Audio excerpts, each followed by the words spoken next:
Salut, comment tu vas? Hmm. En ce qui me concerne, ça va par la grâce de Dieu. Au fait, j'ai une autre histoire pour toi aujourd'hui. Déjà hier, je ne t'ai pas raconté l'histoire. Désolée, j'ai pas eu le temps.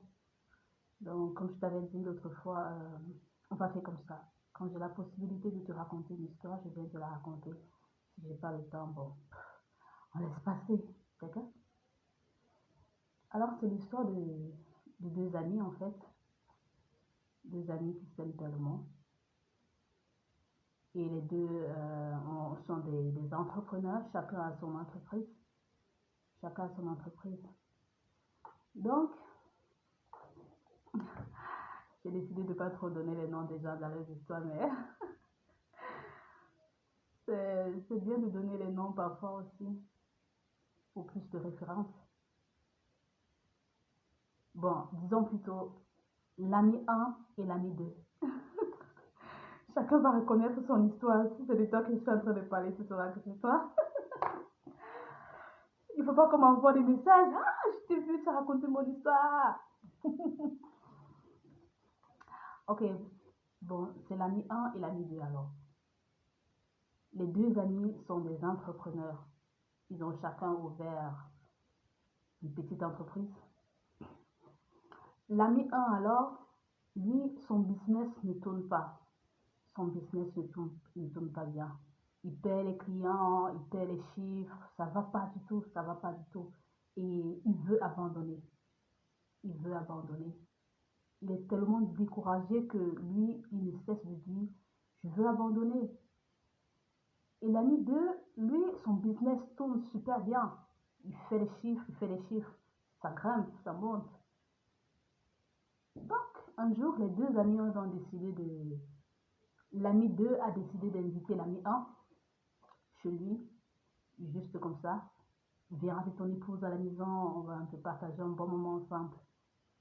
Il a été d'accord. L'ami 1 et son épouse sont donc allés chez l'ami 2.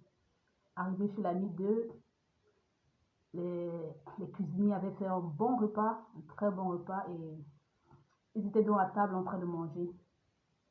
Pendant qu'ils mangeaient, l'ami 1 était en train de dire, je suis désespéré, je vais fermer l'entreprise, je vais fermer, ça ne va pas du tout, j'abandonne, je vais abandonner. Et l'ami 2 était en train de dire, gars, ne laisse pas, n'abandonne pas, n'abandonne pas. Moi-même, c'était pas facile, c'est la persévérance.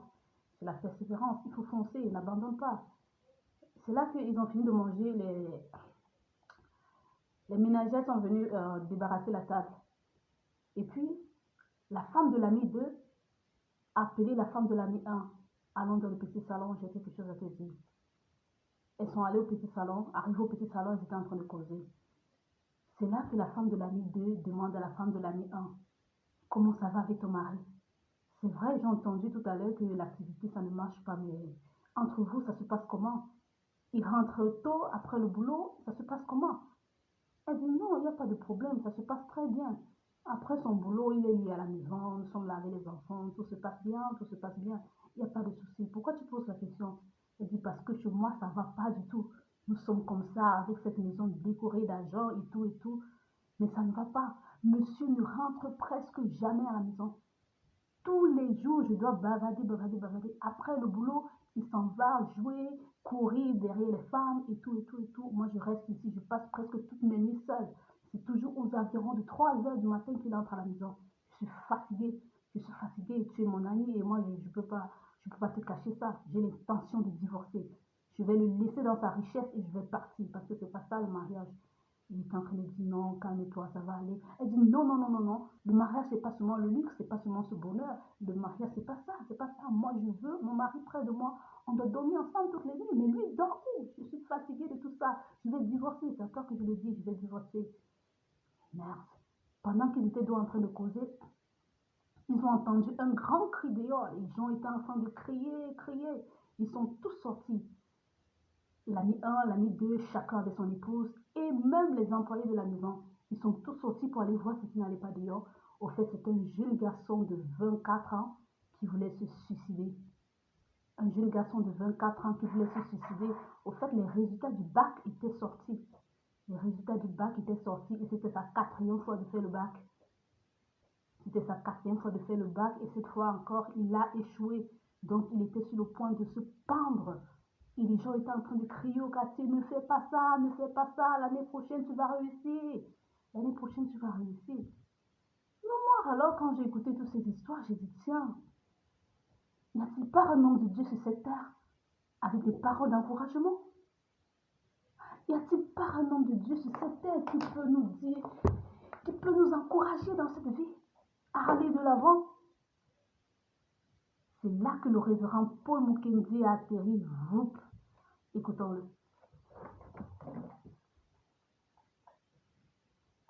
Tu n'as pas encore témoigné, tu n'as pas encore vécu la promesse de Dieu. Ce que Dieu t'a promis, tu ne l'as pas encore touché.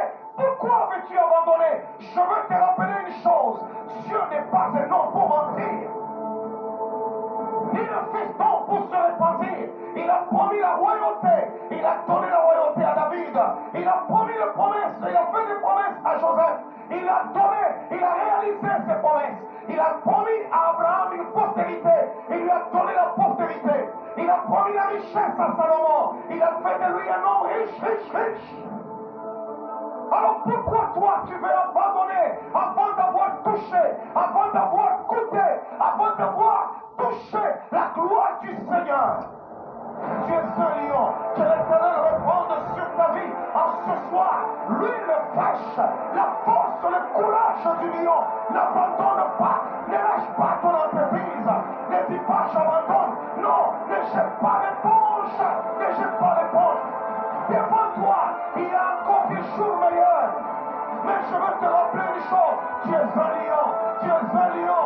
Ton roi s'appelle le lion de la tribu de Juda. Alors si ton roi, si ton père est un lion, ça veut dire que tu es un lionceau. Et les lionceaux finissent par devenir des lions. Tu es un lion, ne recule pas mais avance. Ne recule pas mais avance. Je veux dire à la vie de quelqu'un, tu n'es pas fait pour reculer, tu n'es pas fait pour abandonner. Tu as été programmé, tu as été téléchargé, tu as été programmé, downloadé pour avancer. Alors je veux dire avance. Jésus n'a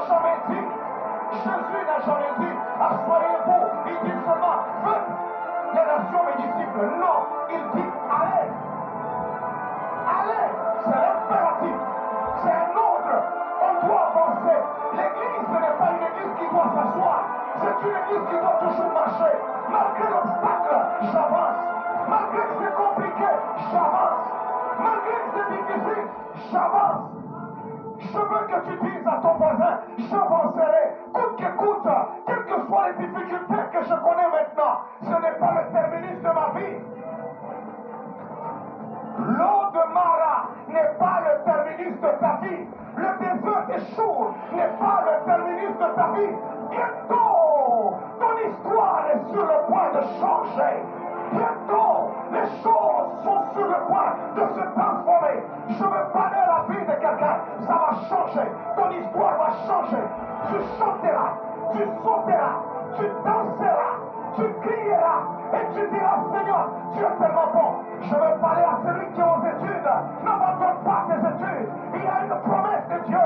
Ça semble compliqué, ça semble difficile, mais laisse-moi te dire, tu achèveras tes études. Vous savez, notre Dieu, ce n'est pas un Dieu qui recule. C'est pourquoi dans le livre d'Apocalypse, il n'y a pas de récompense pour ceux-là qui ont reculé. C'est toujours à celui qui vaincra, je ferai. À celui qui vaincra, je donnerai. On n'a jamais dit, celui qui a senti que c'est difficile, il a abandonné. Non. Pourquoi? Au milieu de Mara, Dieu te donnera toujours le comment t'en sortir. Le comment appartient à Dieu. Quelle que soit la situation, le comment appartient à l'Éternel. Je vais te rassurer, tu t'en sortiras. Non. Je le répète encore. Tu t'en sortiras. Non, est-ce que quelqu'un m'entend? Non, est-ce que quelqu'un m'entend? Je vais encore le répéter. Tu t'en sortiras. Bah, peut-être que toi, financièrement, c'est catastrophique. Quand tu regardes tes finances, non, tu regardes, tu dis non, même la miracle n'est pas comme ça. C'est compliqué, mais je veux te rappeler une chose. Tu t'en sortiras. Peut-être que quand tu regardes ton mariage, tu dis non. Je pense que je pense même que moi je ne suis pas fait pour les mariages. C'est une catastrophe. Quand tu regardes ton partenaire, tu as comme l'impression que c'est le démon incarné. Quand tu regardes ton couple, tu as comme l'impression que c'est compliqué. Mais laisse-moi te dire, tu es capable de changer tout ce qui est amer. Wow, alléluia! Il y a des moments où la situation devient amère, même tes affaires deviennent amères, tes projets deviennent amers. Quand tu regardes la situation, tu dis Seigneur, je ne sais pas ce que je ferai, je vais tout simplement fuir, je vais tout simplement abandonner. Je veux te dire aujourd'hui, une parole prophétique, n'abandonne pas. Demain sera meilleur. Surtout lorsqu'on sent que ça devient, la situation devient pesante et qu'on est sur le point de lâcher. C'est en ce moment-là qu'on doit se rendre compte que Dieu est sur le point d'agir.